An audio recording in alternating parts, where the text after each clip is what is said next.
Imagine meeting someone who knows all your quirks, shares your sense of humor, and perfectly mirrors your deepest thoughts. That's what it might feel like meeting your clone. Could you fall in love with them?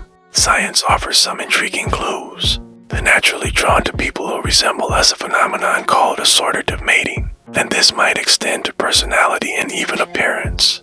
Your clone would embody the ultimate compatibility. But here's the twist. Love isn't just about similarities, it's also fueled by mystery, discovery, and growth. Falling for your clone could trap you in a narcissistic loop, feeding your ego but stifling the very things that make relationships exciting. And then there's the ethics stating your genetic twin isn't just awkward. It might mess with your sense of individuality. So while the idea of clone love is fascinating, it might be better to swipe left on yourself. Would this kind of self-love create harmony or chaos? Let's dive into the science and philosophy behind this wild concept.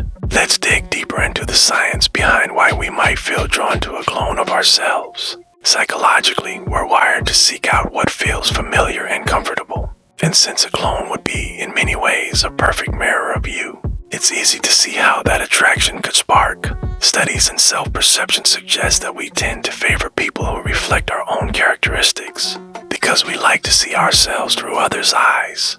This is why many people feel more drawn to those who share their values, interests, or physical traits.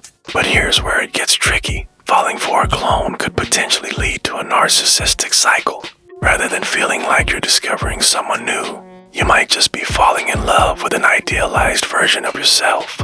This could get dangerously close to vanity, making it harder to experience the emotional growth and challenges that come with a healthy relationship. True love often requires learning from differences, finding common ground in contrast, not in duplication. Without that balance, relationship with your clone could feel more like a mirror reflection than a meaningful connection. Ethically speaking, it might not be all sunshine and rainbows either.